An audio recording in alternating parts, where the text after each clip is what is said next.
What is up, everybody? Welcome to the Mickey Thompson NRRA Round 9 already. Man, we've only got one more to go for the season. But first, we've got a whole weekend of racing here at Indian Mountain Off-Road Park in Piedmont, Alabama. Ooh. This weekend is presented by SuperGrip, so a big old shout out and thank you to those guys, to Mickey Thompson, and to all of our sponsors for helping us be able to put on these events and bring this show to you.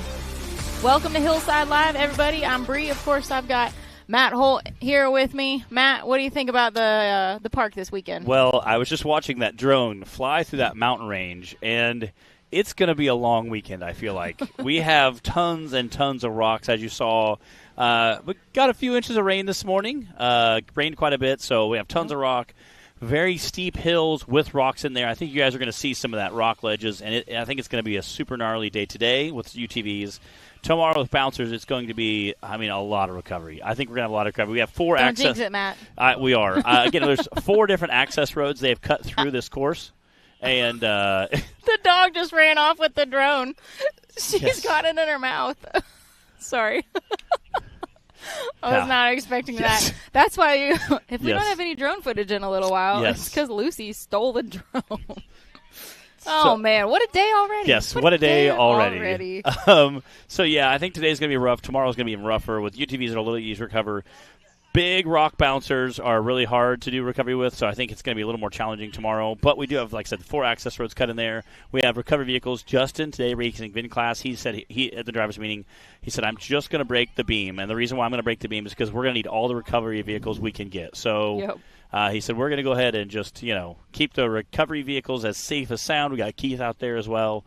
We got fire extinguishers on the hill. So, again, trying to keep everything as safe and keep the racing action going as quickly as we can. Right. So I think that's going to be our biggest thing. Like I said, the rain kind of set in. But I think with this warm weather, it's going to dry out pretty quick. We're not that far from Chocolaco here at Indian Mountain. Yeah. And I'm definitely having some, flashbacks to Chocolaco back in the day. The very first race that Clyde ever put on for the SRS was in 2012 at Chocolaco. So it definitely bringing some memories back being out here. Yeah, again, hopefully the dirt will dry out pretty quick. I think that'll be one of our quicker things we'll do today. Again, the sun came out. Humidity's about 100% right now. So it's going to be good times here this weekend. Glad you guys could join us on Hillside Live.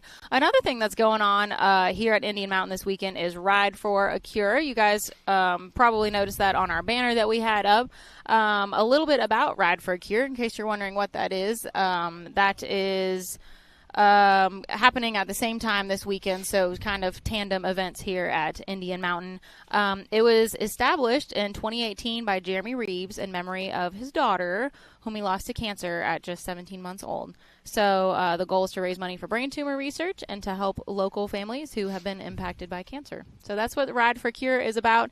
They've got some other stuff going on this weekend here in the park for that as well. So if you're here in person and maybe you're watching, from the comfort of your campsite, your RV, you might be seeing some of that other. I know I saw a sign that said drag racing. Yes. Obstacle course, mud bogs, some other stuff going on out there. They have mud bogs here which you don't have to go far to find a place for a mud bog. I was looking at this morning and I'm like, that's some very deep mucky stuff. So good times, all kinds of stuff going on out here. Dan Bowman, who I know is here because I saw his rig pull in, is also watching it live. So shout out Dan. I think we have a handful of drivers watching from the RV right now just because of the rain and stuff. So shout out to Dan Bowman, again, heck of a driver with that whole Reclaim Racing team. What's up, Chris Grigg? Timothy Dunnigan, what's up, buddy? Oh, he says there's a full episode about the top where they're talking to Jeremy Reeves, all about this event of Ride for a Cure. Yeah, you guys definitely go check that out. I'm sure they've got some good info on there for you. Thanks, everyone who's tuning in right now. Even if you are watching from the RV, we forgive you today. Yeah, I would be if I did not have to be, I assure you. We need to figure out how to broadcast from the campground. Yes. Yeah. Next time. Yeah, we need a much more There's got to be a way. Yeah. Get that satellite. Be like, oh, it's a tough roll over there, Bob. Back to you. Yeah. Oh. That's all right. We got our rain boots on, our muck boots. So we're ready to roll this weekend. And today is Friday, so that means it's Feature Driver Friday. And we are representing Nathaniel Bell with Nonsense Racing. Yes. Can't see it there. He's actually not here this weekend, I don't think. Yeah. Didn't see him at the driver's meeting anyway. But Nathaniel's been working real hard in our UTV bounty class all season long. And we definitely wanted to show some love and represent him and with Nonsense Racing. Heck yeah. For today's Feature Driver Friday. And again, we always give a shout out to all of our bounty guys. They race a much harder course. They race the same course as the bouncers. Super, super gnarly. Just tons of abuse those guys take.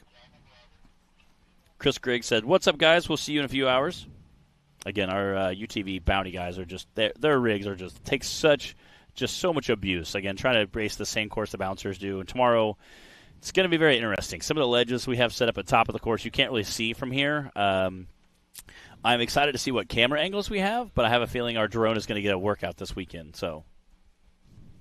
So's the dog if she keeps chasing it. I was watching that. Oh. I'm looking at our points right now for the UTV bounty class. Speaking of, and Nathaniel Bell is in the lead solidly. And then we've got Casey Howell and Madison King in that third place spot for UTV bounty. So, yeah, those guys are going to be working hard tomorrow to maintain or move up in the points there. What's up, Janet? Yeah. Yeah, it rained a little bit. It started raining about 5:30 this morning, and it rained till about noon-ish. So, again, got a couple inches of rain, but I don't think it looks pretty dry underneath. Most of the rain, I think, kind of washed off. So, and there is a lot of loose stuff on the hill, so I think it'll be interesting to see how that goes. I'm excited. I'm excited to see this course today and a little bit tomorrow. I got to go to Crandon, did some fun stuff at Crandon with Justin Wills and his Pro 4 team, and then got home on Sunday afternoon. Monday morning we left, or home Monday afternoon. Tuesday I went to Badlands Off-Road Park, did some wheeling with the bouncer. Aren't you a busy little bee? Did some fun, had some fun family time. Did a little testing and tuning as well in the truck park. Broke a ring and pinion, came home, put it back together, ordered the parts Wednesday. Parts came in Thursday, put it all back together Thursday at midnight. Me and my dad left to go to LS Fest in Kentucky. Did that, got home Sunday, tore it apart. Did some changes. We drilled out some heims, put some new heims and drilled out some holes. Went from 3/4 inch heim bolts to 1 inch. I hear a side by side. We are ready to roll here. We got Cody Kaysen kicking things off for the Rock Life Off-Road UTV stock class. Cody is coming into the weekend first in points with 754. And he also took home the first place spot at our last race at Rush Springs Ranch in Missouri. That is a wicked tight turn there. Again, kind of use that tree to kind of pivot around.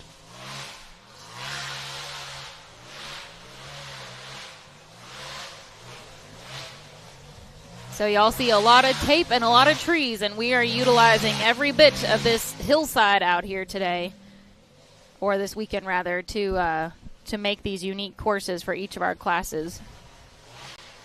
I hope the drivers were studying up on their course maps.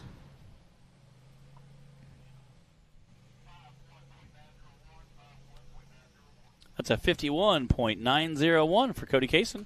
Cody setting the bar pretty high for the stock class. Give shout out to Cody, who gave me a ride down this morning and didn't get a speck of mud on me. Oh, well done. That's well not played. An easy feat. It is out not. Here. If you saw the road coming in, you would understand why. That is not an easy feat. Got Jade Short sitting in that race line starting gate.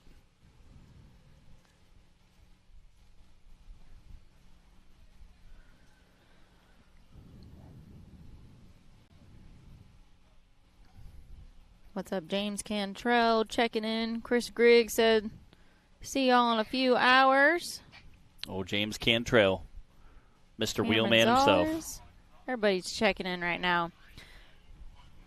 All right, guys, if you're just joining us, welcome to the show. Don't mind that door. They come open a lot on Razors. They really do. They really do. Jay was quick to grab that. You are watching Jay Storts, our second driver of the weekend so far, starting Rock Life Off-Road UTV stock class today. This weekend is presented by SuperGrip. and we are at Indian Mountain Off-Road Park in Piedmont, Alabama today.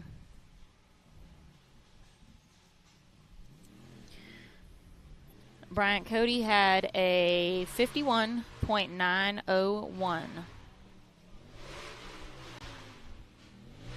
A lot of you know Jay Stortz. He's raced the Ford Play buggy for quite a while.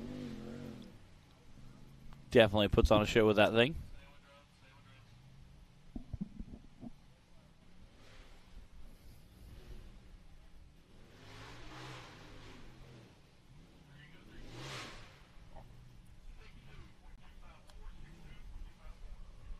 $62.254 for Jay Stortz.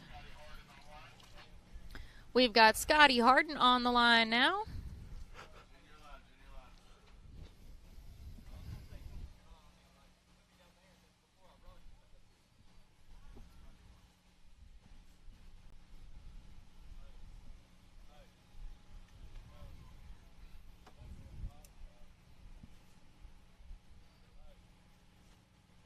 What's up, Scott Moore? Looks like we could be in Jurassic Park or something. It does. Out here right now. It really does. Look at how green this Alabama forest is.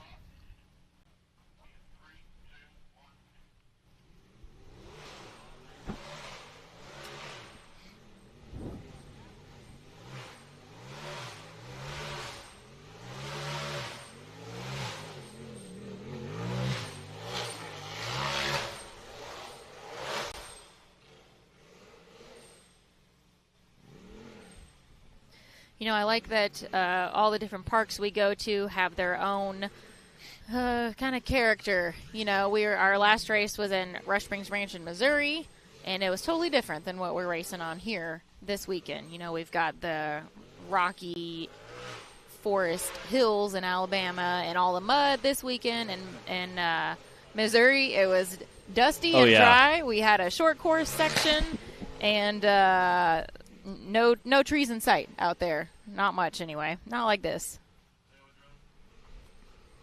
And they used to, on that hill, kind of have a ton of trees. We've slowly, over the years, cleared it out a lot. A few here, a few there, and now it's getting pretty open. That was a 59.340 for Mr. Scotty Harden. And it was a long course in Missouri for all of our classes. So it is fun to be able to change things up, keep the drivers on their toes. You know, some prefer a different type of terrain. And so this gives everybody, you know, it's not just the same thing all season long. Yeah. You might prefer the hill killing and the technical rocks. You might prefer the short course. And this way everybody gets to have, you know, a little bit of all the different flavors. Got Mr. Dylan Dowell here coming out of that race landing starting gate. You can tell from that iconic orange paint. Oh, yeah, it stands out in the woods there. Dylan is coming into the weekend third in points in the stock class right now. He is moving on up there. He had a fifth-place finish at our last event at Rush Springs Ranch in stock class. Uh-oh, cut that turn just a little too tight up there. There it is. Yeah, that is a very, very tight turn. You're literally going up, whipping 180 and coming right back down. Sometimes you just got to hook a tree and let it bring you around. And I think that's what we've seen several drivers do already. Just kind of come up, kind of hook that tree and use that to your advantage. What's up, Mama Bynum? Ben, this is a very fun course. I think it will be a lot of fun tomorrow.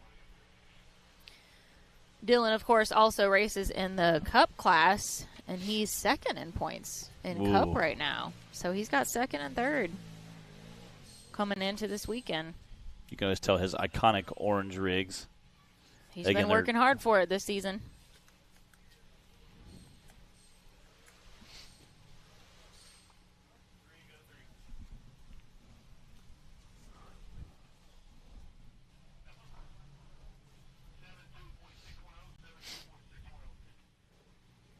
$72.610 for Dylan Dowler. Cody Kaysen still holding down the top spot. Cody was first out the line and set the bar high with a 51.9. Then we've got Scotty with a 59, Jay with a 62, and Dylan with a 72. And looks like Brady McCreath sitting in that race line starting gate right now.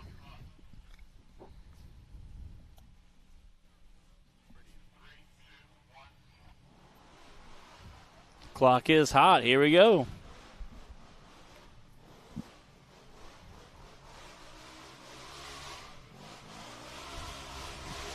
I love that shot right there, kind of behind him. You can see all the dirt flying off there again. They're absolutely just ripping up these hills. And I feel like this is a good course for a nimble little RS1. Yeah.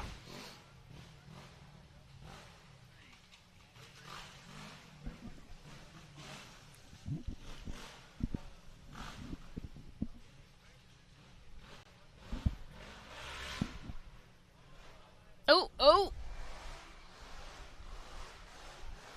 Maybe a little too narrow there. Yeah.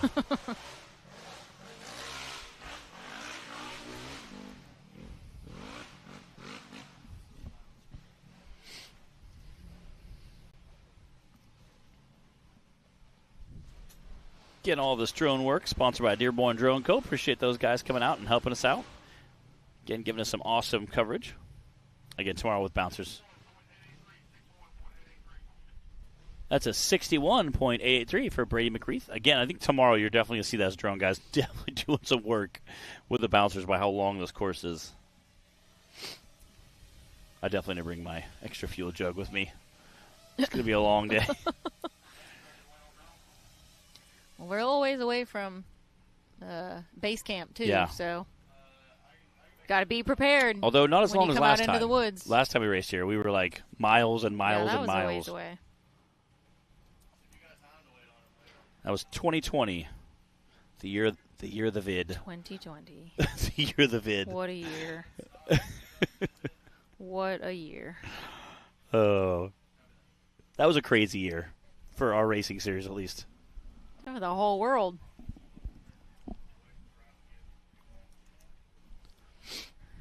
Believe this is Coy Chapel on the line. What's up, Mr. Wyatt Wilson?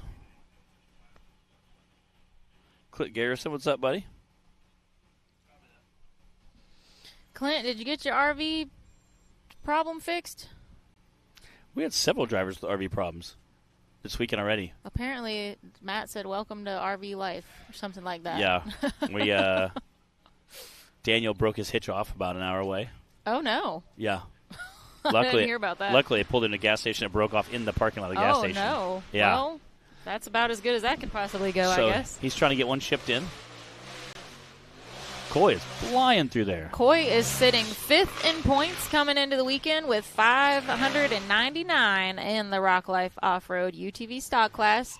He had a second-place finish a couple weeks ago at Rush Springs Ranch.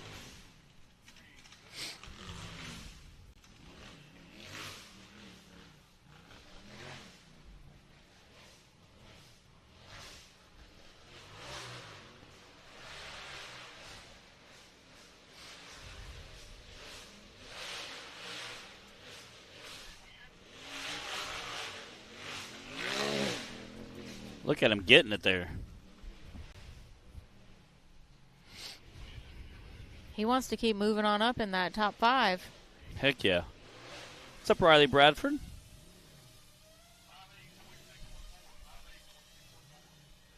.614, and that is a second place time right now on course 1 for the UTV stock class. Cody Kaysen in the lead with a 51, now followed by Coy with a 58, and then Scotty Harden with a 59. Looks like we're halfway done with our drivers for the UTV stock class. Oh, Clint says no, they're still waiting for help. Well, I'm glad that you can pass your time with Hillside Live. Yes. Clint. Oh. Really, this show exists for everybody that's driving to an event. I don't know how many times Matt and I get told, like, oh, yeah, we put Hillside Live on in the truck on the way to whatever, and just listen along, you know. So I'm glad you choose Hillside Live instead of some pointless podcast. Yes. Like, what, you know, this is so much better to while away your time while you're on the road. I do get that a lot. That they listen to the show or watch it, you know, put it on the shop on a Saturday, you know, or at work on Friday. I've seen both.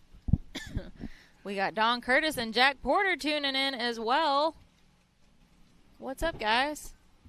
What's Party up, Jack? on the live feed. Jack, are you at work today? What's today? Today's Friday. It all runs together. It does. On race weekends. It does.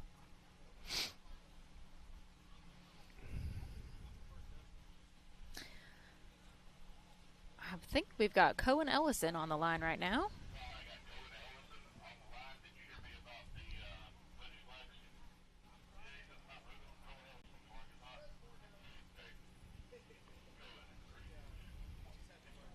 All right, clock is hot. Here we go.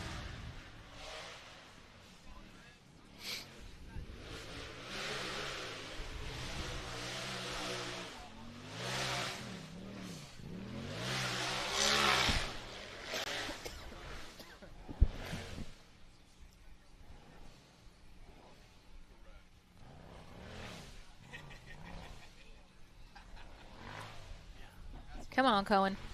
There you go. As always, the hills are steeper in person than they appear on camera. Yes. So keep that in mind as you're watching, especially if you've never been able to come to an event in person before. It's much easier to understand the perspective when you watched it in person before. But if you haven't, you're just going to take our word for it. These hills, it's a really steep hillside out here that we're racing on today. Add in the slick layer of mud, lots of rocks that are also slick now too, and then the trees, and it can make for some tricky wheeling and dealing out here. That's a 64.110 for Cohen Ellison. Again, we're about 2/3 the way, roughly. Scott Marr, what's up, everybody? Watching from work. Yeah, where's everybody tuning in from today? I know we got some people being on Friday. A lot of people still have to work, so where's everybody tuning in from?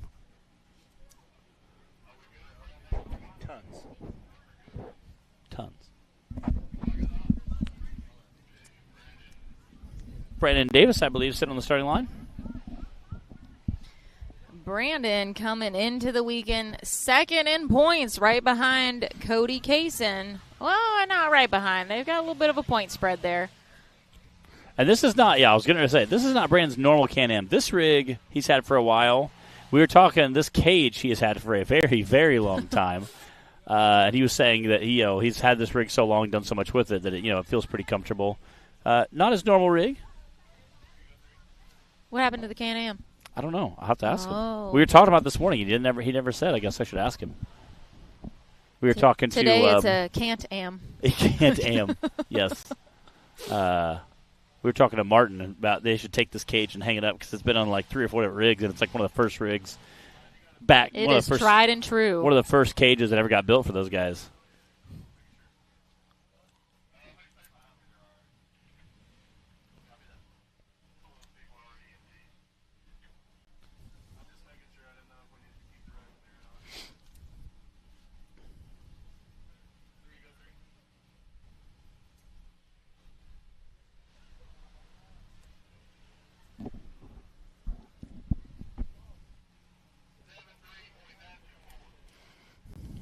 $73.924 for Brandon Davis.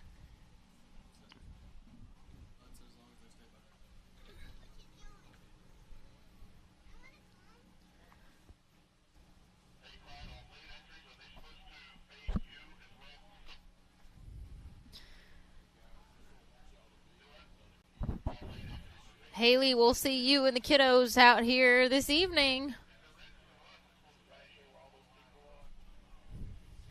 Oh, Robert Trainer says they stopped to pick up a new dachshund puppy. Oh. Okay, I'm going to need to see this puppy. Yeah. Just go ahead and bring it on by the production trailer. They will, too. He was Snapchatting me earlier this week. He was, working some crazy hours. Puppies.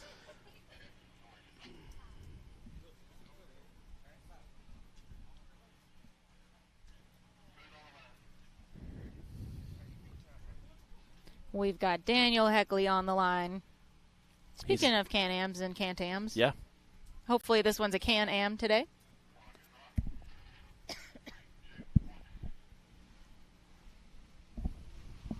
Daniel is 4th in points coming into this weekend, and also had a 4th place finish a couple weeks ago at Rush Springs Ranch.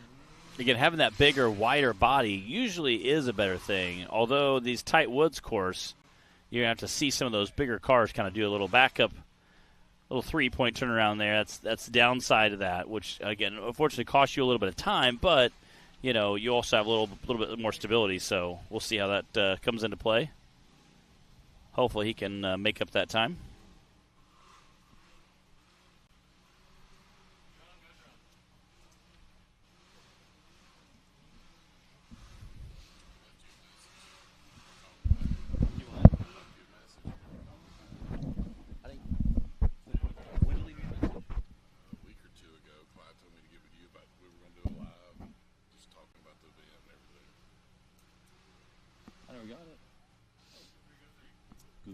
All right, let's see that time. What's your number? 61.584 for Daniel Heckley. Cody Kaysen still squarely in the lead. He was the first one out the gate today and set the bar really high for the stock class with a 51.9. Then we've got Coy Chappell with a 58 and Scotty Harden with a 59. Those are your top 3 right now for Course 1 of the Rock Life Off-Road UTV stock class. And we've got Brantley Haven sitting in that race line starting gate. Puppies are always welcome on the live feed. I will never turn down a puppy. Everybody that's on their way, y'all travel safe. We'll see you soon.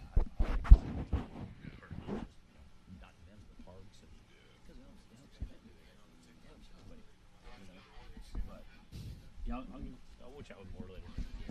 Might do like a recap. I think that'd be good.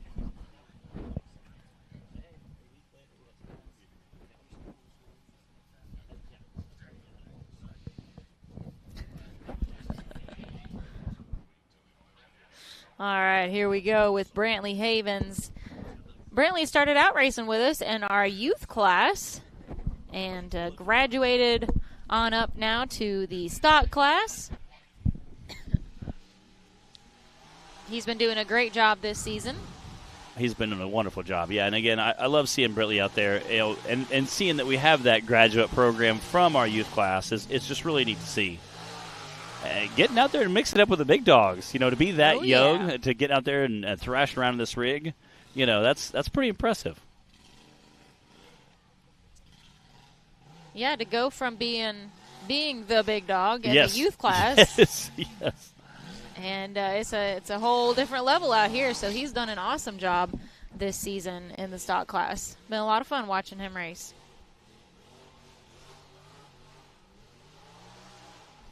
You know, I haven't seen him wearing that cowboy hat quite as much lately. I haven't, yeah.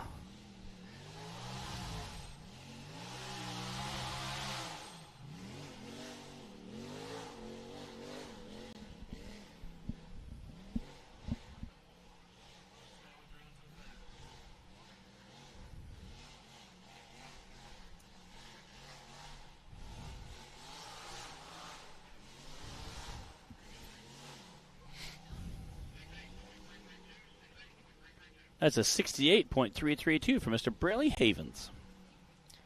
Shonda in there tuning in. What's up, Shonda? Jonathan Shepard tuning in. What's up, buddy? Mr. Skinny Pedal Fab. I love watching his projects because they're always just so freaking sick. He was posting some teaser stuff not too long ago of some of his toys he's working on now, and just it's fun. He's like the kid who finally got adult money but still acts like a kid. Like he built toys that we all want, you know. Braden Upchurch is out on the course now. He is going to wrap up course 1 for us, I believe, for our UTV stock class.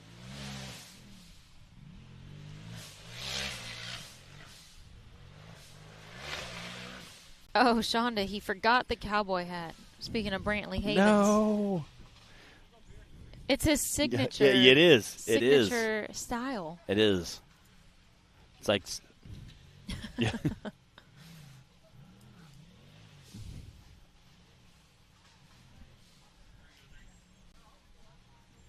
What's up, Lisa? Yeah, we all cheer Thomas on. He'll be coming up shortly. I was heckling him, Thomas, this morning. I was black shirt with a gold lettering. I was kind of a fanboy. Braden is whipping around up there. I saw him walking the course this morning. He must feel feeling pretty confident.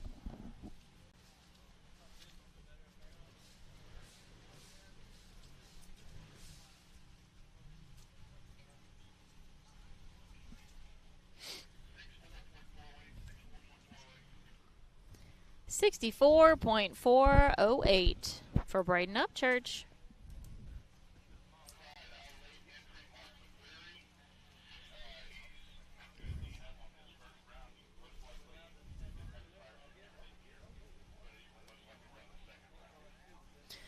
We're listening to some updates on the radio for a second.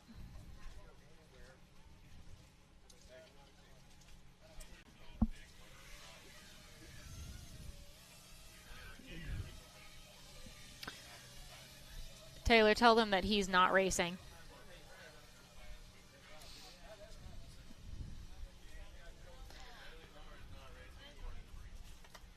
All right, guys, so that does wrap up Course 1 for the Rock Life Off-Road UTV stock class. We are going to start getting ready to send our Cup class off the line, but first we are going to take a quick commercial break. When we get back, I'll have that top 5 for you from round 1 for stock. So we have 3 different beadlock wheels that most of our guys use. We have the teardrop, we have the twisted, and then we have the twisted black. So we have a machine version of the twisted, and then we have the black. We have these in 14 and 15 inch, all 4 lug. We will be coming out with, in addition to some of the tires I was talking about earlier that we're coming out with, we're going to have a new line of wheels come out. Some of those will be 5 lug to keep up with some of the new manufacturing that's happening in the UTV world. But the beadlock wheels that we're selling right now, Rock Life and those guys carry these as well.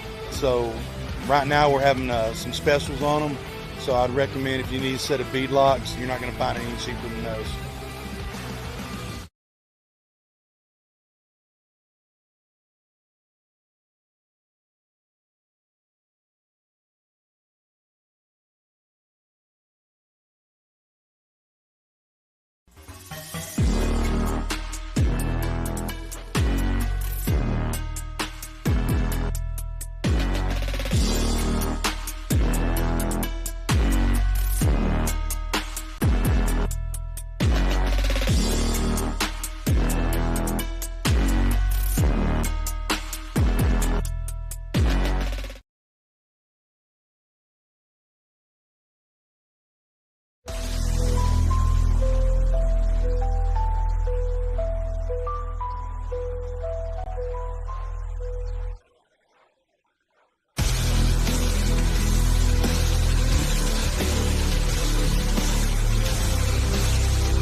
All right, we're back here at Indian Mountain ATV Off-Road Park in Alabama, having a wonderful time. There's a great shot of that hilly side course. We're going to see lots of UTVs and bouncers on this weekend. Got a little rain this morning, but here's the deal. We just knocked the dust down, you know. We've had that all season. There is zero dust to be had now. We have had all season. We have had the dust been knocked down at race after race. Mission accomplished. We had a very dustless season. Actually, my chair was pretty dusty for Missouri still. All right, so we had 2. We brought some Missouri dust with I think Rush Springs Ranch in Missouri and Wildcat in Kentucky. I think we're our only 2 races. We didn't rain this year, which is funny because usually it rains at Wildcat. Yeah. So that was even funnier. Usually Wildcat's the one where you're ankle deep. Yeah. Or deeper. Yeah. So definitely good. So speaking of Wildcat. This is round 9 this weekend, which means all we've got left for the season is finals. which is kind of crazy to think about. But October 3rd, 4th, and 5th, we will be at Wildcat for finals. And, yes, that is 3 days of racing. It will be double the points, double the hills for all classes. And it's going to be a good time. We always end the season as well with a special awards banquet for all of our season drivers and their families. Obviously, we have lots of trophies to give away at the end of the season. And we do a dinner and just make it a fun event, a time to gather everybody all together and finish off the season that way. So we'll be doing that as well. So and there's good food. times. There's food. So. Yep. So it's a win. It's always a win. And we did have one more driver that was going to be coming up to the line to actually wrap up our Course 1 for stock class. We had a late entry, and he was working on getting all of his safety gear ready to go. So we will be letting him make his run before we move on to the Cup class.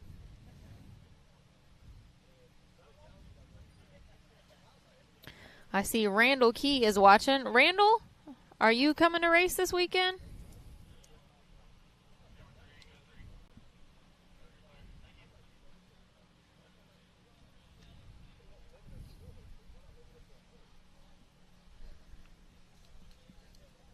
Oh, I didn't give you guys top 5 rundown yet. We did not, but we're gonna wait. Well, we'll wait until our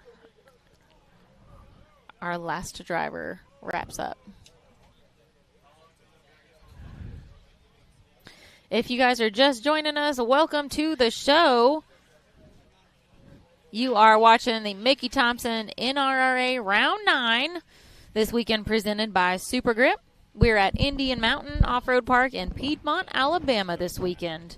They've also got Ride for a Cure happening here at the park this weekend. A great event that is meant to raise money for brain tumor research and help local families who've been impacted by cancer. So if you guys see the Ride for a Cure emblem on the banners and posters, that's what that's about.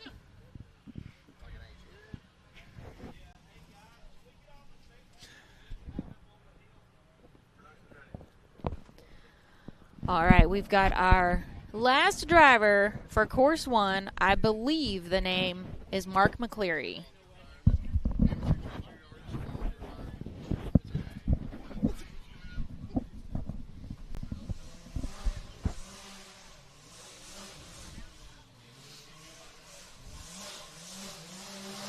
He is getting it through there. He is. Look at him go. I love his exhaust. It is definitely wrapping out through there. What's up, Adam Kuntz?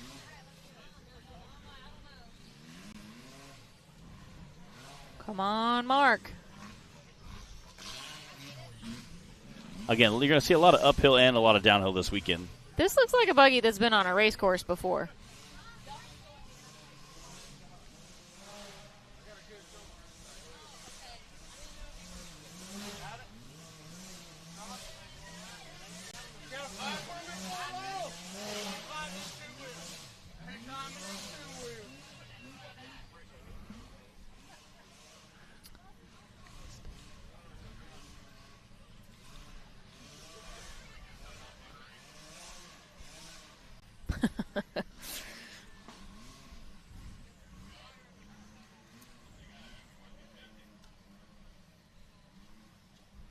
Listen to a little bit of radio chatter, guys. 62.314.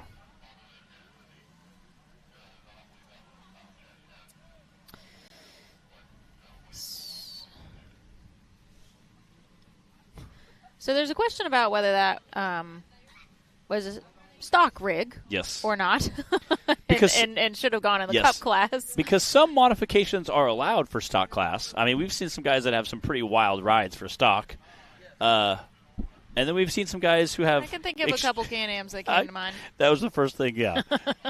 We have some very built stock rigs, so some modifications are allowed, some are not. So they were talking as he was running if he has modifications that are allowed in our stock class. Not sure where we'll end up with that, but we'll give you guys an update if needed. Let me go ahead and give you the top 5 rundown from Course 1 for stock class. Cody Kaysen had the fastest time with a 51, followed by Coy Chappell with a 58, Scotty Harden with a 59, Daniel Heckley with a 61.5, and Brady McCreath with a 61.8. And now we are ready to move on to Course 1 for the SuperGrip UTV Cup class. And Thomas Lair is sitting in that race line starting gate. We haven't seen Thomas out here racing with us for a hot minute. Yeah. Again, Thomas had one of his black shirts on, his normal shirts, the CTC Perfection Driveline, and it was gold lettering. And I was like, bro, I'm so jelly right now. I was like, got more? He's like, no. He's at a local lady makes them. I said, well, when you order, I'm an XL, so... Matt's always eyeballing all the cool merch. Heck yeah. Well, and I also run his drive shafts in my buggy. Well, so you definitely need one. So then. I'm like, I definitely need one. So Timmy Swordson used to run Hillbilly Deluxe, and then he had built Money Shot. The drive shafts that were in Hillbilly Deluxe, he had 1410 and was going to like 1480 or something. And so I was over there picking something up or dropping something off at Timmy's house in Indiana. And Thomas was there, and I was like, yeah, I got to get drive shafts. And he's like, want to buy mine? I was like, they good shape. And we looked at them, and yeah, sure. We worked out a price. And I was like, yeah, but I have to have them, shorten or lengthen. And he looked at Thomas and was like, here's your guy. Me and Thomas became friends, and we've been friends ever since. Well, there you go. And the rest is history. The rest is history. It worked out perfect. So, and I know he does quite a few other bouncer guys drive shafts. He's made parts and brought up 2 races for racers before, so that's always handy. So we appreciate Thomas. Everybody, you got to have a guy. You got to have your guy. Yeah. Well, and like with Clyde, you don't necessarily have to have a guy. You just know Clyde, and he knows the guy. Like you know a guy that has the guys. Yeah. You don't have to know the guy. You just have to know the guy who knows the guy, and then you're good. No big deal.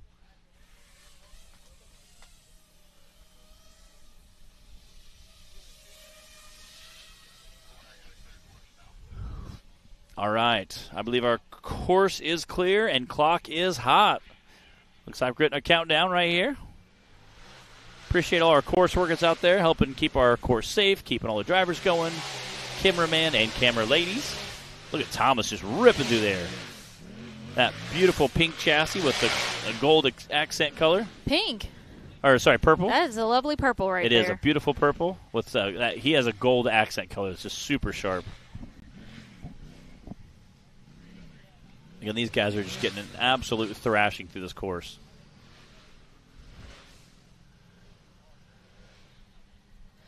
Uh-oh. So we have moved on to Cup class. That means our course is a little different. There we go. There's a good view for us. Thomas is ripping up through there. They're going up the far right side of this Mickey Thompson mountainside that we're racing on this weekend. Oh, man. Definitely see those rocks doing work there. Something sounds definitely bent or damaged. Very squeaky. When we can hear it through the headsets, it's not good. It's true. What's up, Kara? Part of that Bowman crew. That Reclaim Racing team. Uh-oh, is front end broke?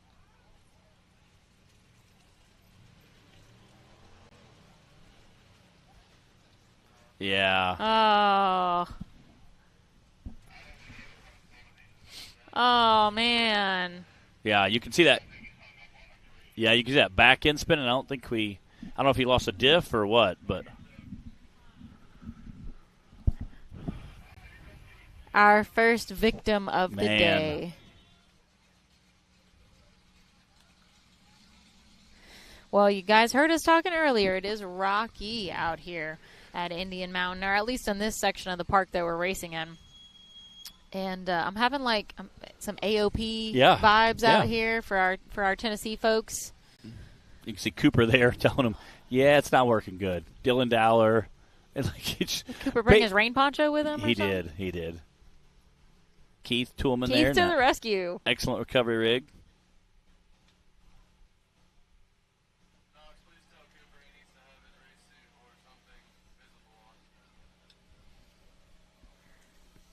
Well, we got Dylan and Scotty on the case. Yeah, as fast as those guys were, I think they were standing right next to the starting line. Just walked over and was like, "Hey, yeah, you're broke." And it sucks because sometimes you're kind of in that, fighter-fighter mentality, and you're kind of, cage around you. You can't really turn your head much. So you may not even know it's broken. You just know you're not moving like you're supposed to. Now, with a bouncer, sometimes visibility is a little better, or some of the side-by-side chassis visibility. You can see at least your front tires turning, and you can hear the back tires turning. So you can sometimes kind of pick up what's going on. But yeah, when you're fully harnessed in with a Hans on and your full-face helmet and you got roll cage all around you, visibility does become limited. Yeah. Your guys' rig, can you see out pretty well? Or is it pretty safety-minded? It's okay. Yeah. There's a bar that goes across the front that we're both like, well, we wish that wasn't there, whenever we try. You're like, dang it. Seemed like a good idea at the time. But I don't know. I guess you just get used to it.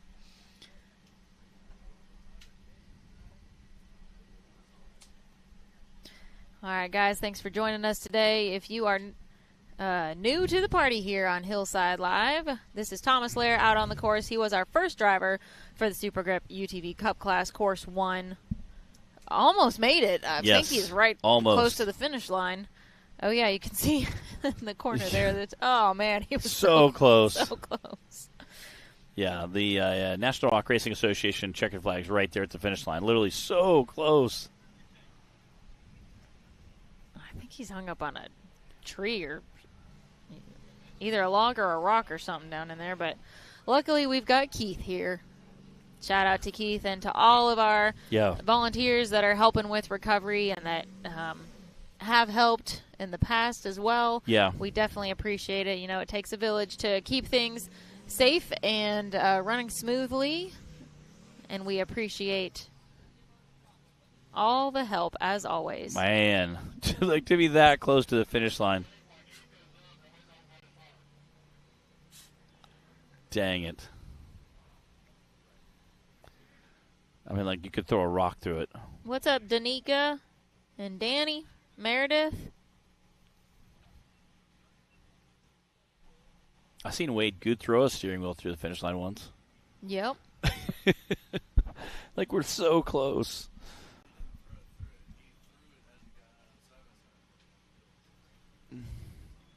I feel like we've seen that a couple times before. It's pretty funny. I can't remember. I think he threw it through the finish line. Somebody I think in a side-by-side. threw the steering wheel through there. We've seen it a few times. That's always entertaining. Yeah. Where else? We've seen that. Yeah, where else do we see that? I can't quite. I think Wade was on the tip of my tongue. I think Wade was the first one we saw do it. That's why we always think of Wade when we were like, we're so close, little buddy. It's been a while. He had a coil, I think, kept falling off, and it would kill the spark plug, and he had to get up and plug it back in and drive 10 feet and come off again. Oh, yeah. Plug it in. He was so close.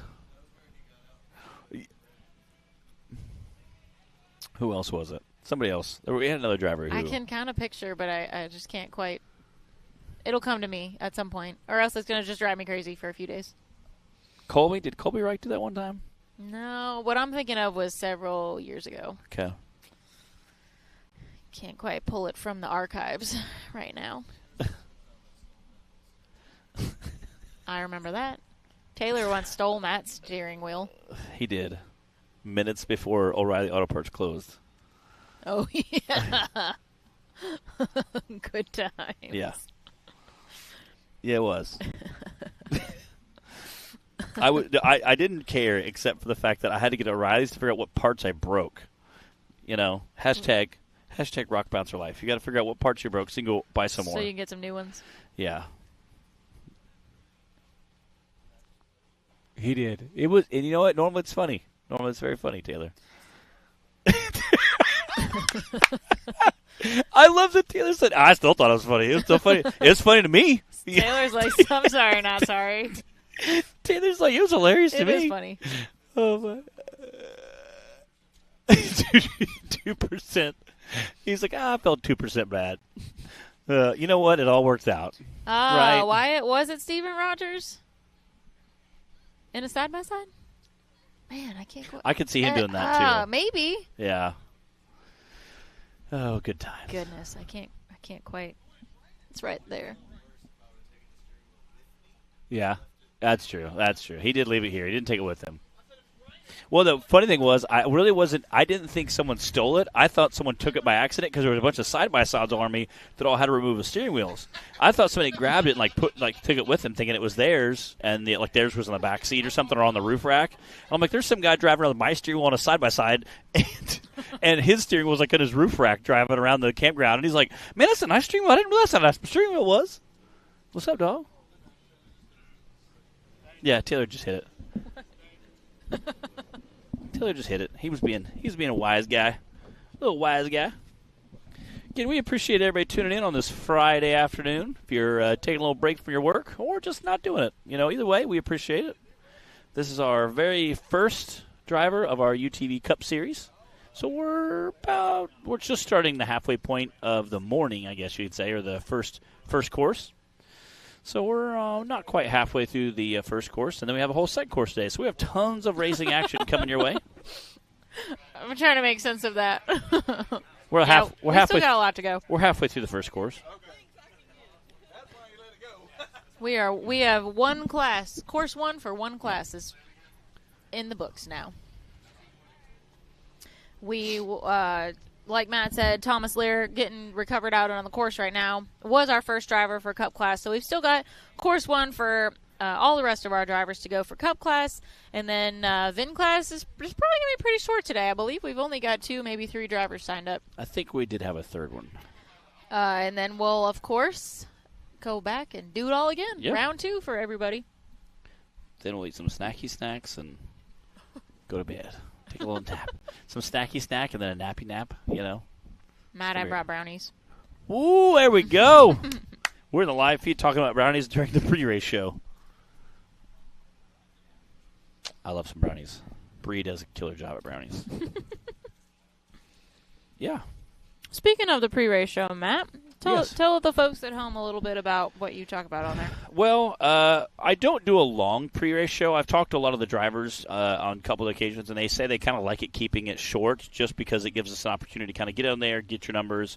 The pre-race show is a time where we go on and draw numbers. Clyde and Zach used to do it, which if you guys ever want to just watch if you ever have some free time, like you're home and you're taking a sick day, if you will, you have some free time, go back and watch. Is that what you do, Matt? Yes. It's a sick day. Okay. Usually mine are spent like an amusement park or someplace fun. But I mean, if you're ever at home and you have a sick day and you want to just goof around, go online, find the old pre-shows where Clyde and Zach were on there, because those guys were very ornery, and Speaking of Zach, it was a blast. It was a very, very good time. There he goes. The pre-race show mainly is just an opportunity for us to draw numbers live on Facebook. We do names, we do a number, and that way everybody can get their number. We do that on Sunday night at 8 p.m., 8:30 Central Standard Time. So the Sunday night prior to Yes. the upcoming race. We draw numbers live on Facebook, and that way it gives everybody a chance to tune in and see what their number is. It's kind of a fun time. We also show some love to our sponsors of the series for the National Rock Racing Association. And again, we do that on the Sunday before the race at 8:30 Central Standard Time. Again, we have a couple different time zones that tune in depending on where you're watching from. So it's always a good time. We'll draw the numbers. Racers always want to know. I also took and make a copy of that shortly after that and put it in the season driver group. So if you don't actually catch the show, you can hop on there and look at that. I know that we get these great lists. Yes. Shout out to Haley Hoback for start doing this. This is a lifesaver for me sometimes. Yeah, she's been putting our driver's list into our odds and then evens order. So it's actual the running order. And putting it into a nice little form for everybody to have out here. Yes, which I am very thankful for, because that helps keep me on track. So I am very, very thankful for this. I think everybody in the pits is thankful as well, because they don't have to come up to Gary and ask, hey, what number am I again? What am I? When do I go? Yes. We also have started writing the names and numbers of the drivers on the wrist. That way they can be like, what number am I? Oh, okay, 13. Okay, cool. Speaking of 13, when we do our number draw, the number 13 is very fun, very cool. Clyde likes the number 13. It's my race number. I stole it. I told him it's mine first. He disputes that, but we always tease each other about 13. But when you draw the number 13, that driver, whether it be a UTV Cup, UTV Bouncer, a UTV Bounty Series, regardless of what class it is or a Bouncer, the person who draws the number 13, they get to choose, do I want to go first on both courses? Do I want to go last on both courses, or do I want to stay in that 13 rotating spot throughout the day? And sometimes going later in the day, again, if it's a kind of a dusty course or, a lot of those rough edges slowly start to work down, you kind of get a good highway groove by the end of the day. So it becomes very fast, so going last might work out. Or if it rains a bunch and it might turn into a really rutted course, going first might be a huge advantage. So that 13 is kind of a fun way for us to kind of shake it up. And Clyde kind of came up with that a few years ago probably. And it's a great time, kind of shakes up a little bit, kind of adds a little bit of funness to the draw, and kind of has an advantage to it. So I like it. It's kind of fun. But, yeah, so the pre-draw is just a way for us to kind of have fun with it, be a little silly. Usually I'll run a couple commercials, like I said, of the partners of the series, and everybody hops on there. Back in the old days, Clyde and Zach, sometimes they'd have special guests in the studio, and it was always interesting. I have no doubt. It was always interesting. So, yeah, if you guys ever want to go back and watch, we need to, air one of those this winter. Just take the recording and just replay it. Make it live. It's a good time. They're pretty ornery, so they can be. Taylor, add that to your list. Yeah. Hey, November, December, when you have free time and nothing to do, just scroll back for about 6. Taylor said he has a real job. All right, guys, I think that we've got somebody on the line now. Thomas Lair has been recovered off the course. I can't quite tell who this is yet. Is this David Darnell?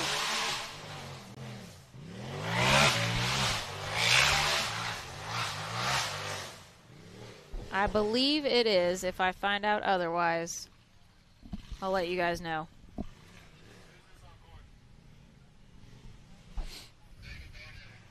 All right, yes, it is David.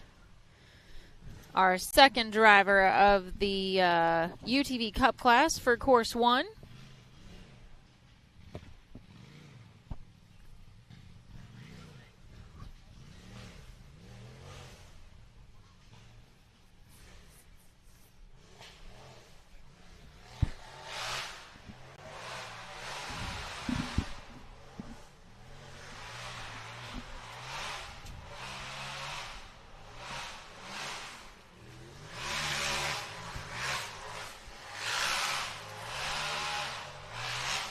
Again, you can see how rough those rock sections are. Both today and tomorrow are going to absolutely wreak havoc on UTVs and bouncers.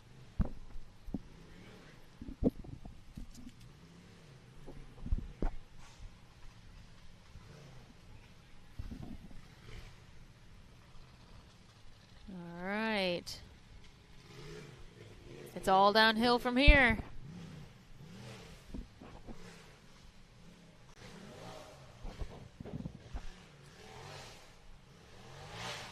If you look out there and you think, man, that's a lot of tape out there, you are correct. There is a lot of tape out there. You're not wrong. We have a lot of uphill and downhill we're doing this weekend. That was a 108.455 for David Darnell. Got Clay Kaysen sitting in that race line starting gate. That 401K, which is probably what he has in this buggy. I know Clay's been having some rough luck so far this season, or at least in some of our more recent races. He is third in points coming into the weekend behind Timmy and Dylan. And he definitely showed out at Rush Springs Ranch. Oh, yeah. In that bounty class. Yeah, he doesn't usually race bounty. But the cup class didn't go so well, so he went ahead and jumped in bounty. And then crushed it. He had a smoke and run in a cup class for, what was it, course 2? Yeah. But I love that he's like, I'll do it. Then it comes out and just crushes it.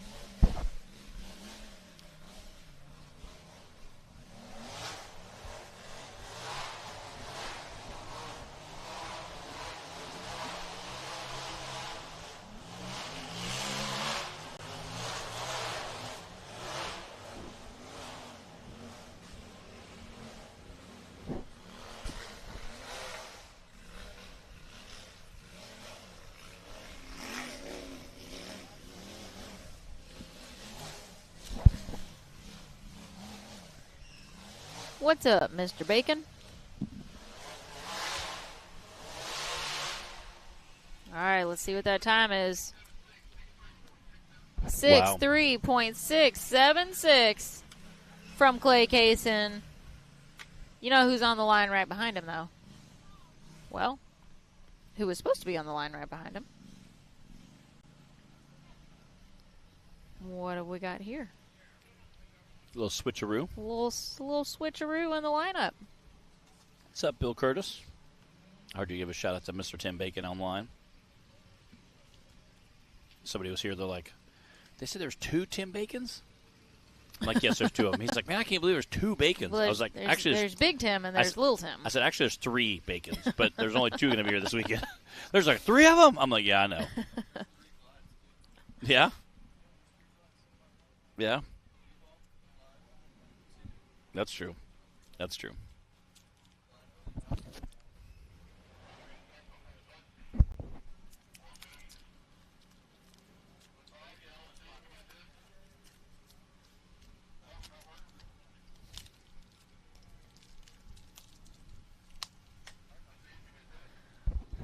Speaking of a bacon, Little Tim Bacon's been hanging around the production trailer.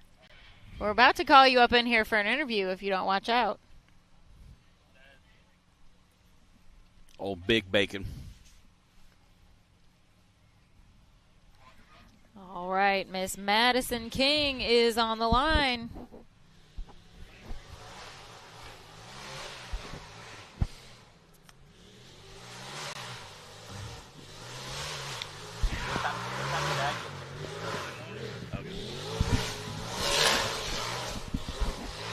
Little Tim said, Big Tim will be getting here in the morning. I knew he was coming in. I just didn't know what time. I mean, I love Madison's pink and neon wrap on the side of the buggy, but I think I liked her neon pink rig better. It was just, it was like obscenely bright. It was offensive, and I loved it. It's so great. It was just so much fun.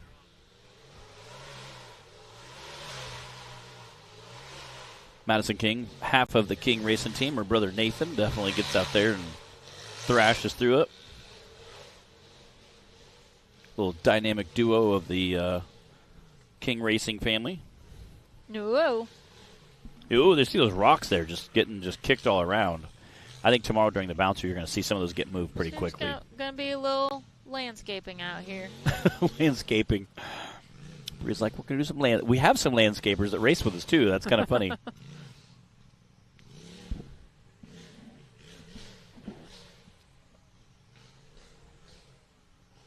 I've seen Jay post some of the mulch he does on his Snapchat before. He goes up to Chicago, does mulch jobs for like a subdivision.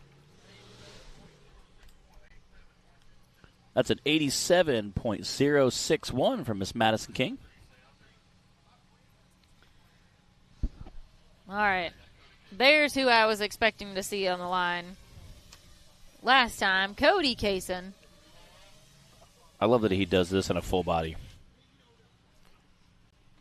He does it well. He finished 4th place at Rush Springs. Yeah, I think the second course, he had like the second or third fastest time on course 2. It was crazy. Cody has definitely got this rig dialed in, and he's got the seat time in it. Oh yeah, to make it do work, even in the Cup class, Cup and Stock.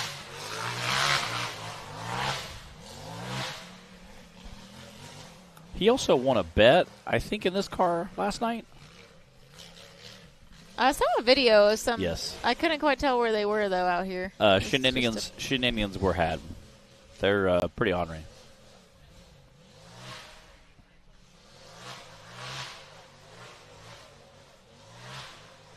All right, the time to beat is Big Brother with a 63.6.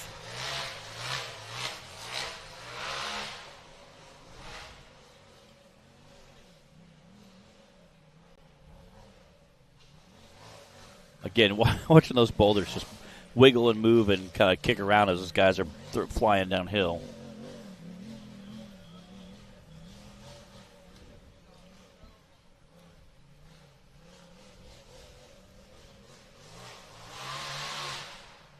Let's see what he got. Wow. 71.396. Not bad, not bad. That is a second place time currently.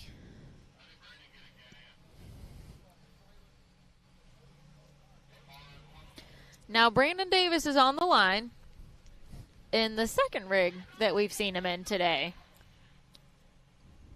Back in a Can-Am.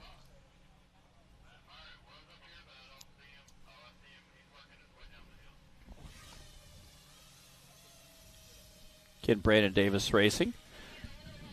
Racing a bunch of classes this weekend. Is this Daniels?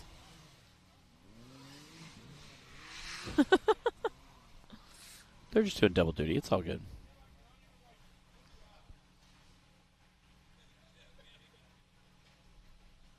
Yeah, he normally Daniel doesn't run in the Cup class, but I guess he needs it for stock class. Yeah. So, gonna be the little Can-Am that can. And we all remember Hawk Pride, where Brandon had just a really rough day. Like, I think everything he raced broke before the end of the day. But Cheryl remembers. Yeah. Well, he borrowed, I think it was Cody Kason's. Oh, yeah.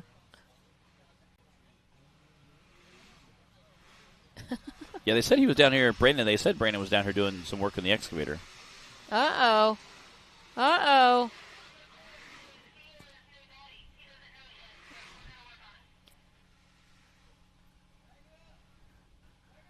What happened to the front end? There it goes. Now we're pulling.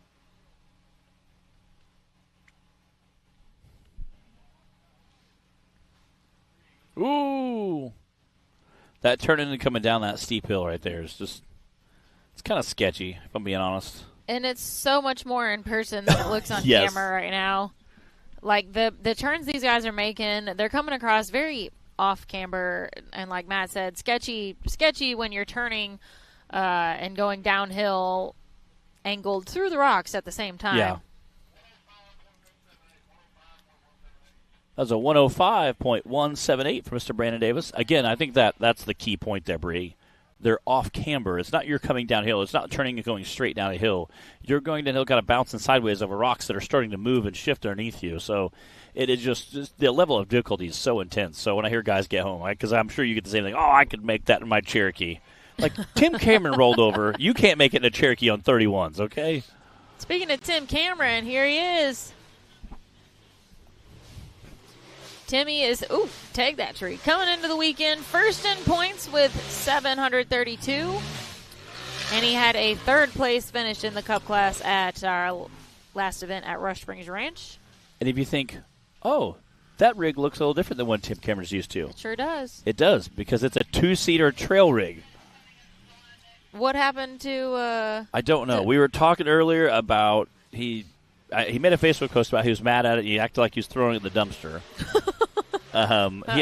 He had it on his fork truck above the dumpster. I didn't see that. He said, I'm about to throw this thing away. And then he came in. He said he brought the two-seater, and we didn't even get to what he was actually happened in the race rig. So, well, the race rig.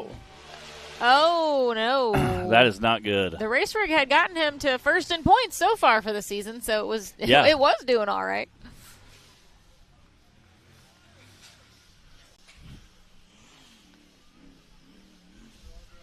A little bit of a awkward line there coming down through the woods, but made it work.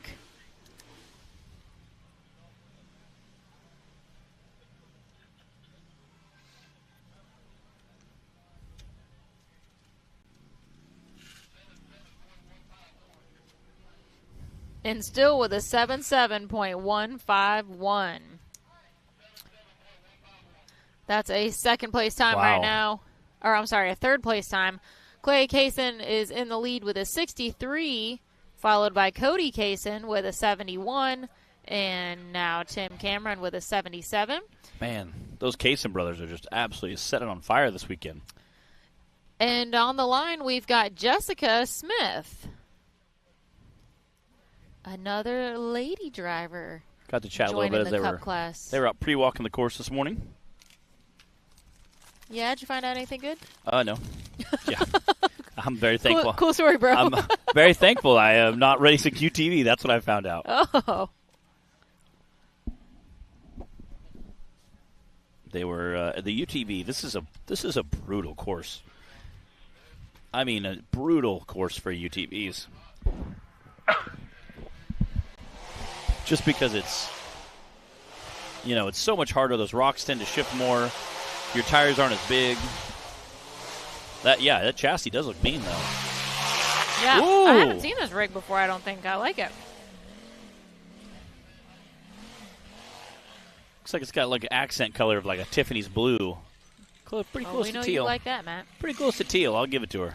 This is Jessica's first time racing with us with the series.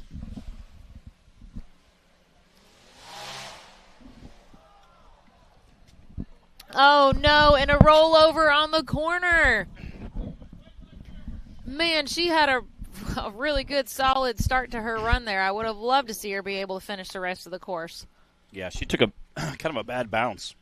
And when Matt and I are talking about off-camber turns, there's the carnage from one of them.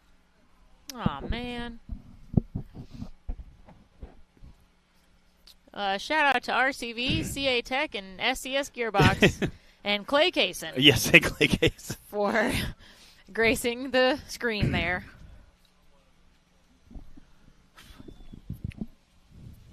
We've got a little bit of a replay. Can't see a whole lot behind the banners there, but we'll let you guys go ahead and check it out. Ah, man, yep, just right on that corner. Hate to see that, but her buggy looks very capable. And her driving seemed pretty capable, too. Would have loved to see her finish. Hopefully she'll be back for course 2.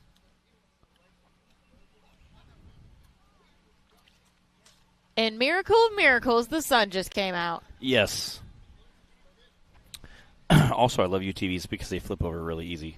You mean they flip back over? Flip back over really easy. That sounded really mean. Really that easily. Sounded really mean. I meant flip back over really easy.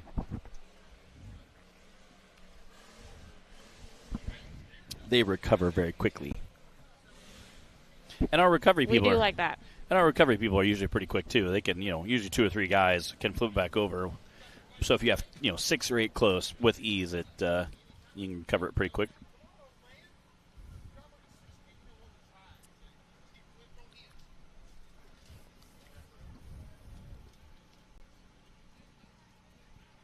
Get the course clear.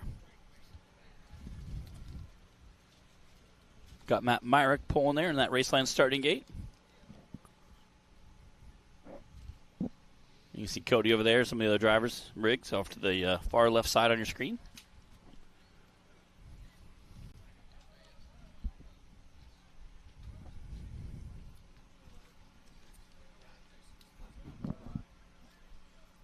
Okay. Awesome. So Enjoy Life on YouTube said that Jessica's husband built that rig. He'll also be racing as well this weekend. Yeah, Brian Smith races the Vandal buggy, I believe. Okay. So we've had him racing with us before. It's the first time I believe that Jessica has raced with us here in the series. Glad to have those guys out this weekend. I don't know if they're part of that Southern Riders crew, but I did see quite a few rigs. I think so, but I'm not positive. I've seen quite a few trailers with that logo on the side. Here we go with Matt Myrick, the man behind the Busted Knuckle Films, the man behind the camera and behind the steering wheel. Yes. He has a 4-seater rig that's pretty slick. I got to see it at finals last year. He had it out there, and it was very, very cool. Had all the dome light, radio, cooler mount, all the priorities. 4-seater bouncer. That's pretty legit. All the comforts one needs. Oh, dude, it was so Gucci. Headsets, nice PRP seats. I was pretty jelly, I'm not going to lie.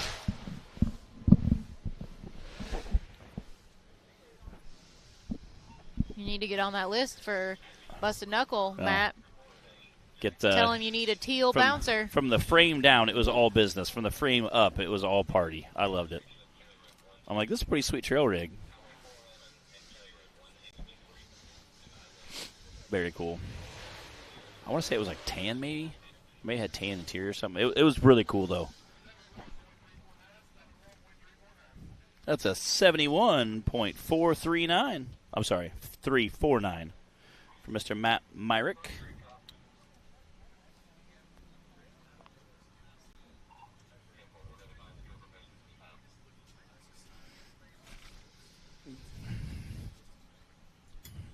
That's not true. It's not true. I take anybody's money. Matt's like, no, it's actually not that exclusive. Yes.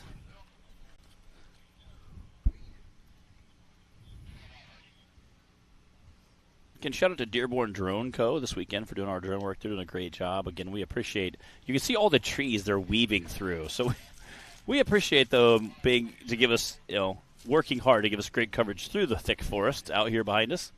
Again, tomorrow you're definitely going to see those guys be doing some awesome work. All right, this is Martin Stewart running for Austin Connell. Martin running that right-hand drive buggy. Very cool. Paying homage to his dad's rig.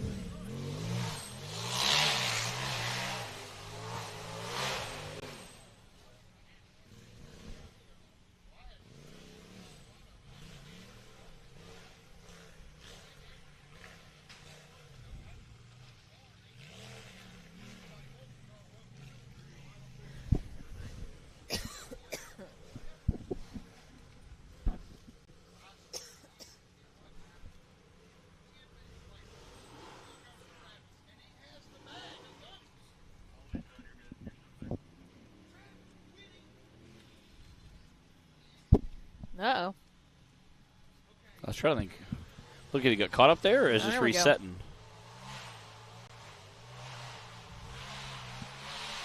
Getting Martin a heck of an off-road racer. Definitely takes off after his dad, who's won the King of Hammers shootout a few years ago.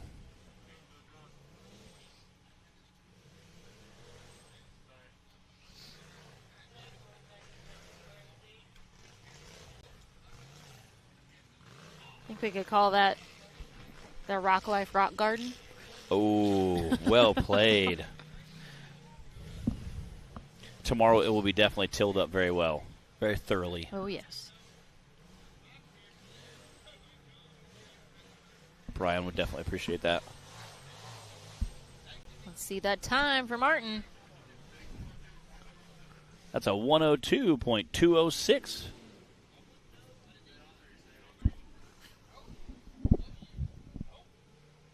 Madison, Nathan King coming up next? Looks like it. I see some familiar orange on the line. I told him when you get the horn back going again. Yeah. Like, just the Duke's Hazard. You got to love that. It? Something like that.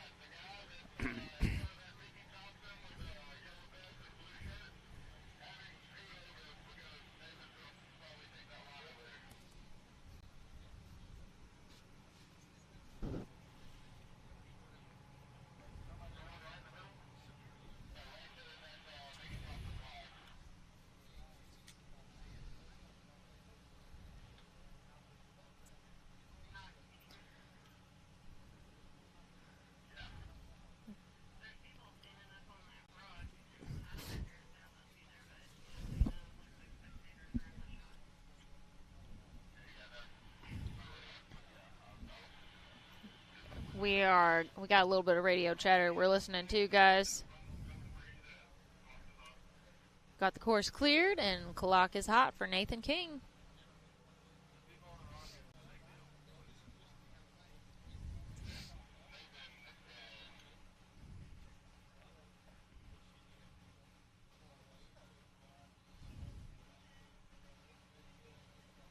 Well, there we go. Buggy cut off. There we go.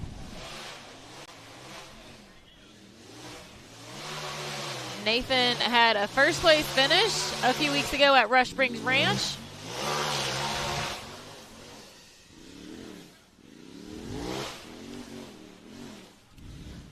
Nathan is getting it right now. He also had a first place finish in Bounty class a second place finish in Bounty class at Rush Springs Ranch. So he's a heck of a weekend then, and hopefully he'll be bringing some of that momentum into today's racing.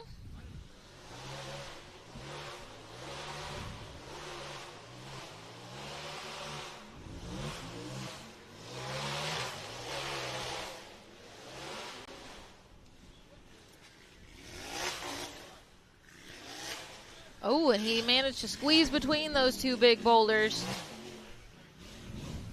got a pretty good time going. Time to beat right now is a 63 from Clay Kaysen.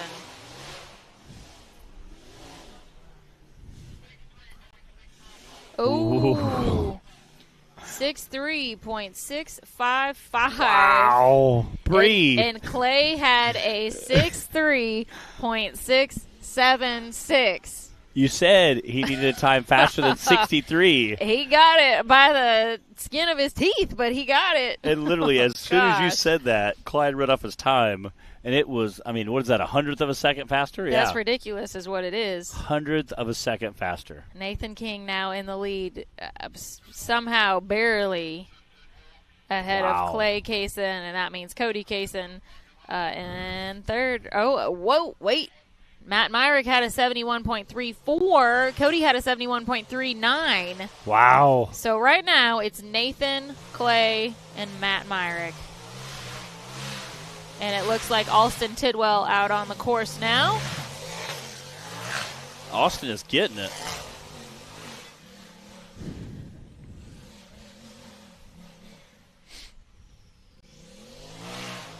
I've got to remember to make Alston a race bracelet. I don't know what I should make it say. What do you think? Be awesome. Be awesome. Just saying.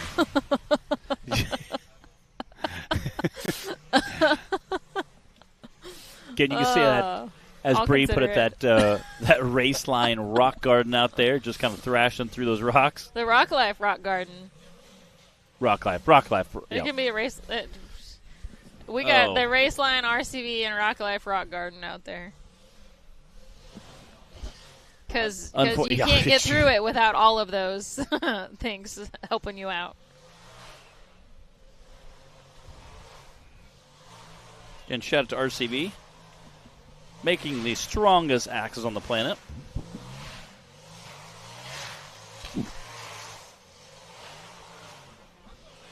You definitely need strong parts to get through this little rock garden here. Again, guys, watch them thrash through there.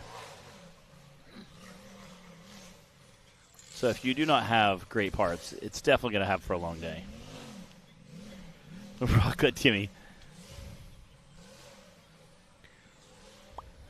Brian, I tell you. Somebody said he's here. Are you here, Brian? That was a 109.048 from Mr. Alston Tidwell. For awesome Alston Tidwell. Awesome Alston Tidwell. I think he'd appreciate that. I really will. Got Brian Smith in that Raceline starting gate. Yeah, it was just so funny. You were like, he's going to need faster than 93 to be. And he literally ran a 93.655. Wow. 63. Even better. That's incredible. Just, I mean, that's flying. I mean, when you split in tenths of a second, I mean, that's crazy.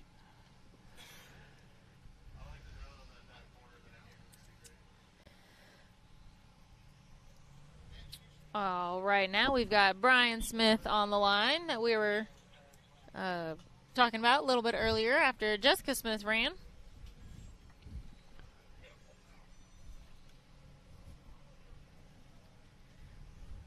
We do have a quick drone battery change, and then we'll be back in action. Hope you guys are enjoying all the racing action today here at Indian Mountain. If you're just tuning in to the fun, I hope you can go back and watch whatever you missed a little bit later this evening. But there's still plenty of racing to come. We've got a handful of drivers left. Looks like about 5 drivers to finish course 1 for our SuperGrip UTV Cup class.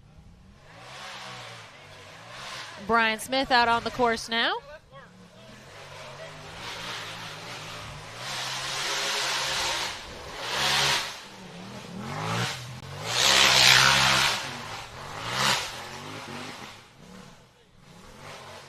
Ooh! Again, those rocks are playing such havoc on these side-by-sides.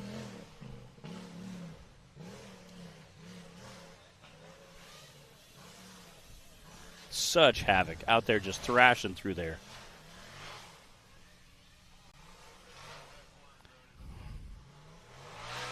Austin, yes, Martin ran, and he got a 102.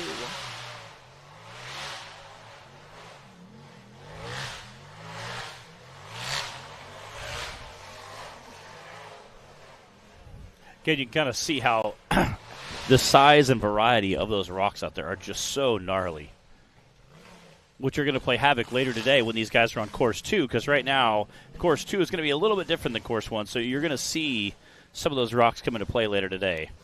Again, it's going to be lots of action. It's going to be rowdy. Yeah, lots of action. I don't know so much on the racing side. It's going to be lots of action. 75.963 for Brian Smith in the Vandal buggy. I'm just glad I have a much bigger, softer tire than the UTV class. It's a rough ride for these UTVs out here. DC Thompson on the line now. He pulled in with a bouncer and a side-by-side. DC had quite the adventure just getting here. I was listening to him tell earlier today. What happened? Yeah, Razor fell off the trailer. What? Bouncer fell partially off the trailer.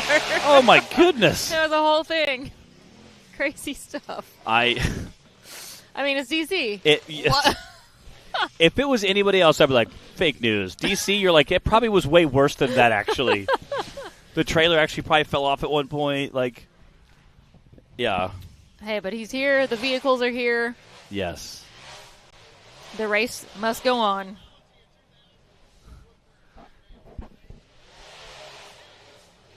There he goes. And that must be a bit of a tough little corner down there, because that's where we saw Jessica roll over. We've seen several drivers kind of pause there and either back up, or I'm not sure if there's something they're getting a little hung up on. We haven't had a really great view of it yet, but there's definitely something going on down in that sketchy little corner. Again, like you talked about earlier, with those off-camber turns, stuff can get real sketchy really fast, which, again, it's so hard to kind of convey that with a camera shooting at, 2 dimensions. But, man, it's so gnarly. 73.391 for DC Thompson. Now we've got Dylan Dowler on the line. Remember, Matt, he's kind of a big dill. Yes, I believe that. His chassis is just so bright, it's like insane. And again, right now the camera doesn't exactly show it, but it's just so bananas.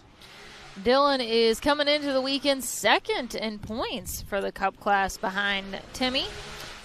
And he also had a 5th place finish at Rush Springs Ranch a few weeks ago.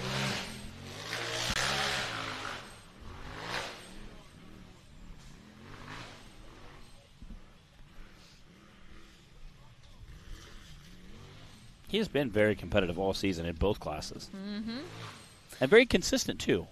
Pretty fair, again, very consistent. Nothing super, super wild and crazy on that edge, but at the same time, consistently there in that top 3, top 5. There's that sketchy corner again. You can see a bunch of the trees they've removed from the course. Again, you can see that dirt area. It's definitely getting nice and worked in right now. They a couple weeks ago had some buggies. They called some guys with buggies up and said, "Hey, can you come down and try out some area we're thinking about?" And a little trial run. Had a little trial run. None of which were a fan. They said. So they opened it up a little bit more, gave it a little wide area, and we'll see how the bouncers do. So made it a little more timid for the UTV Cup Series and UTV Stock class.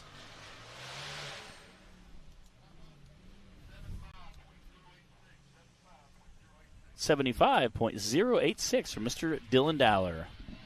Double D Motorsports.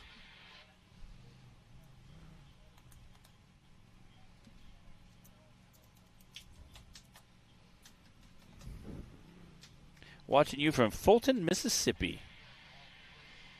Austin, Martin has ran yet. So, okay.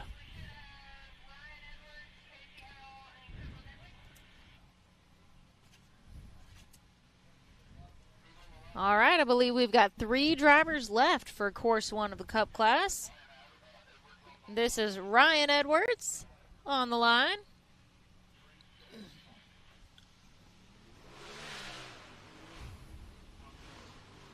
Ryan Edwards, when he's not racing with us, is usually tuning in the live feed, showing us lots of love, so shout out to him.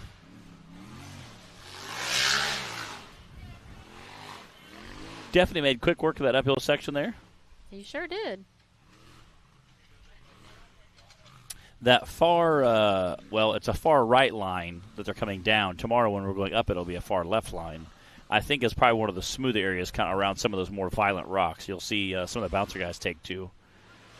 But again, some of those rocks might be kicked around and a new line might evolve. So we'll see how that comes into play. Again, you can see some of that loose dirt there. We did have quite a bit of rain this morning. It started raining about 5:30 this morning and rained until about noon.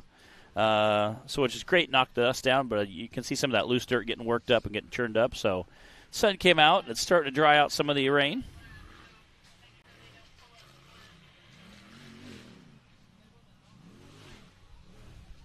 You can see definitely there's some exposed dirt where they brought the excavator down and did some work this morning. That was a good run from Ryan Edwards. Heck yeah. 72.366. Our fastest time on course 1 is Nathan King with a 63.65. Wow. And then Clay Kaysen with a 63.67. It's insane. And Casey Howe, again, no stranger to being on that podium. He's definitely going to try out there and put it down.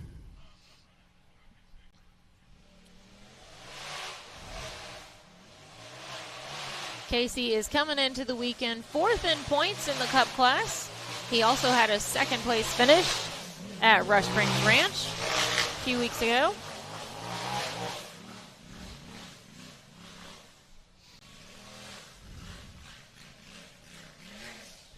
Casey definitely got this buggy dialed in pretty well. His tune is a little more aggressive, I think, than a lot of people are out there working with. But, again, definitely doing some work with it. Yeah, he's had a very consistent season as well, kind of like we were talking about with Dylan. Yeah. Both of those guys are in the top 4 in points. Of course, with finals, a lot can change because we have twice as many points on the line. Again, finals, as Bree mentioned, we have 4 different courses. So a normal race will have 2 courses. Finals has 4. Things can change real quick. Again, we saw Wade Good a few years ago topple from 1st to 3rd literally in one day. So again, it can definitely change a lot. So I'm excited for finals. Pretty pumped. About 2 weeks away.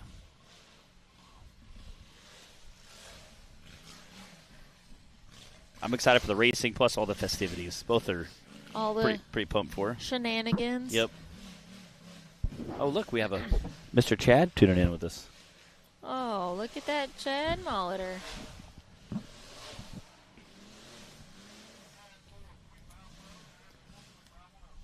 $94.510 for Casey Howell. That means we've got Cooper Bentley to wrap up course 1 for us. Cooper drew number 13, and like Matt said earlier, that meant that he got to choose if he wanted to go first, go last, or stay in that 13th spot, and he obviously chose to go last. We'll see how it works out for him. Hopefully that turns out his advantage. What's up, Brian Bebo Watt? He's giving us a shout-out. He said, what snacky snacks do you have today, Matt? What'd you bring for us? I had a granola bar. I had a cheese cream Danish, Mountain Dew. I got some snacky snacks in the trunk. We'll fire up here a little bit. I did tell Matt we need to talk about his diet. People ask. Before you get diabetes. People ask, do you really eat all that? I'm like, yes, I eat all that and more. Matt. I don't post every meal. Just bad. My breakfast sometimes.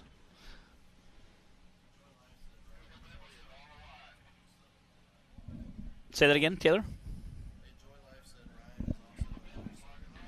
Awesome. Thanks. Shout out to Enjoy Life on YouTube tuning in, giving us some cool commentary.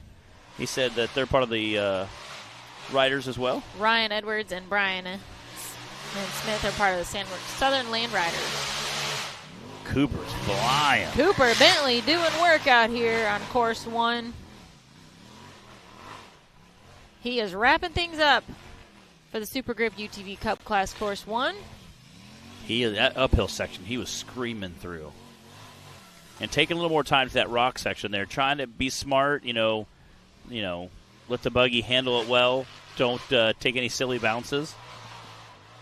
Can he beat a 63.6? I don't know. He's moving. He is definitely flying. Cooper is 5th in points coming into this weekend. Only 6 points behind Casey Howell. Took a little bit different line there. A lot of drivers working pretty quickly out to that far right side, but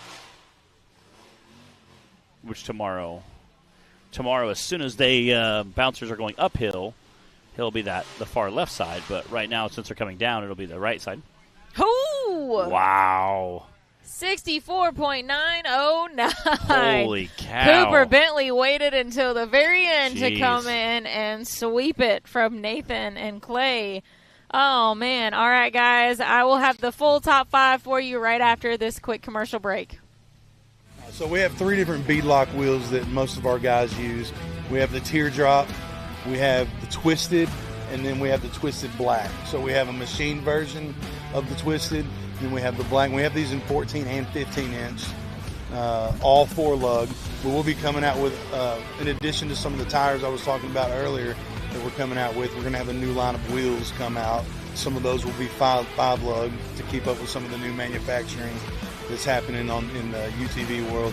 But the beadlock wheels that we're selling right now, Rock Life and those guys carry these as well. So right now we're having some specials on them. So I'd recommend if you need a set of beadlocks, you're not going to find any cheaper than those.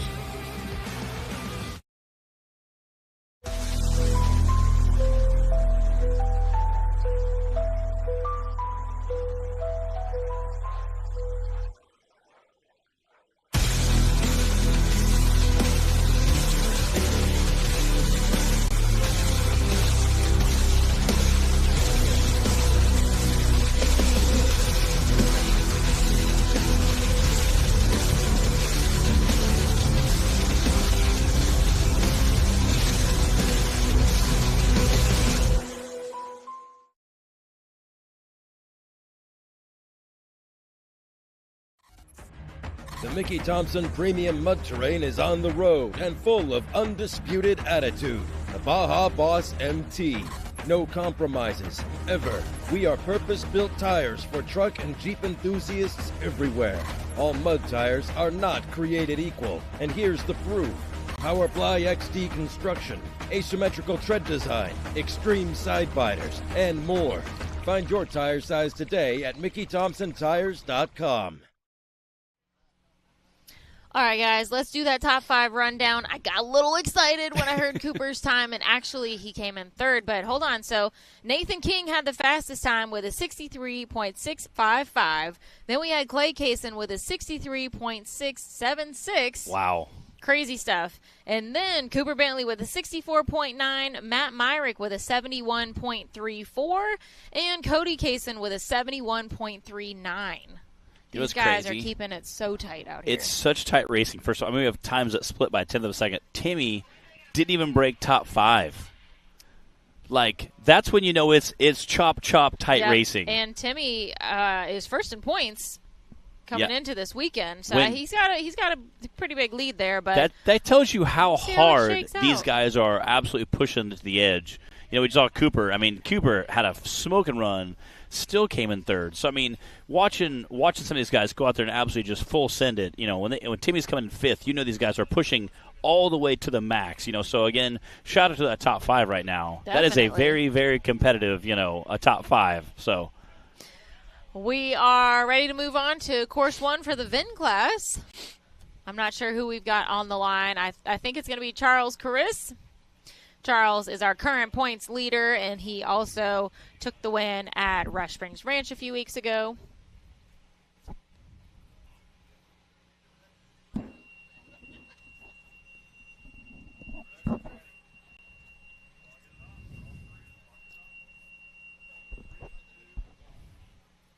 Got Charles Chris and his XJ that he has made famous. Again, there's nothing greater than just a Cherokee that's just bouncing off the rev limiter. So much fun. There he is.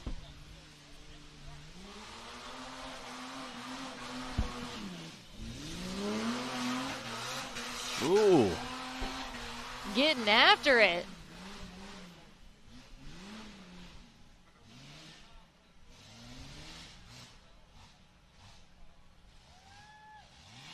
Oh, no. Oh.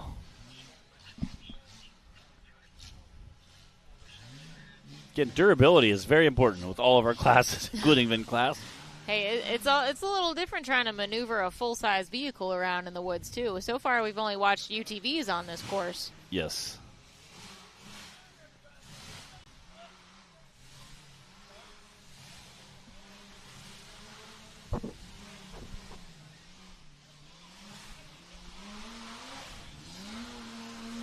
That dude is just bouncing.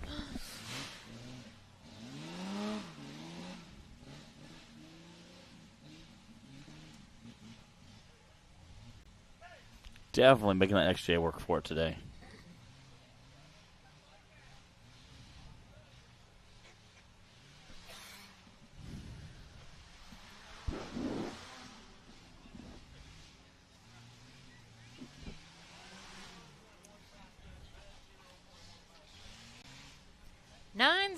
.157 for Charles Chris.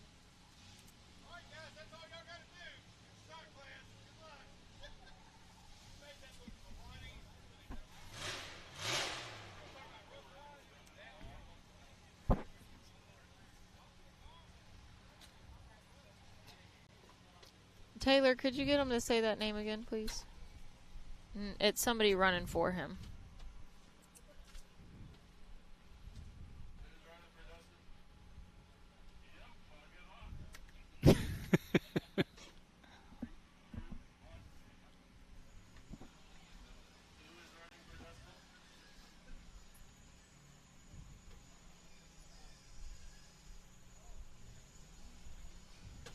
We got a TJ, we got an XJ, we got like the Jeep class today. So this is, he's running for Dustin Vaughn, and I believe it might be Chad. Okay. Definitely got a huge cheering section.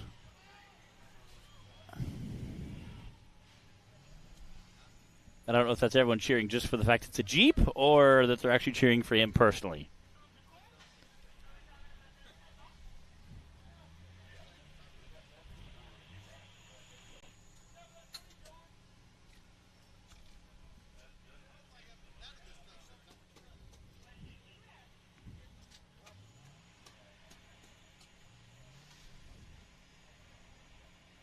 Things are looking pretty good so far. Yeah. Oh, right when I said it.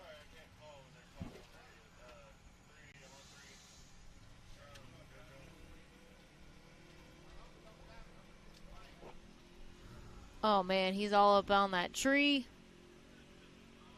Is he? Yeah. I can't see the bottom. Is he straddling a log on the screen? It looked like I a can't rock, see the bottom but of the it's screen either very a well. log or a rock, one of the two.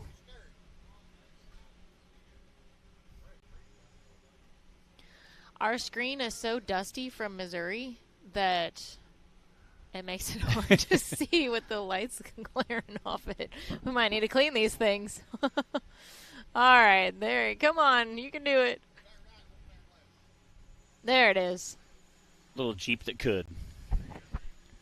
He's laying down a nice mosquito repellent cloud of smoke for us, all on the hillside.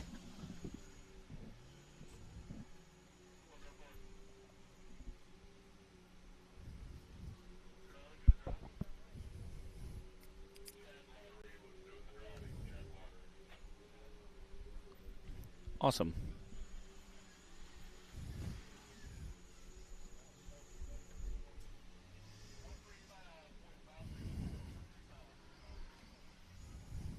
And that's a 135.564.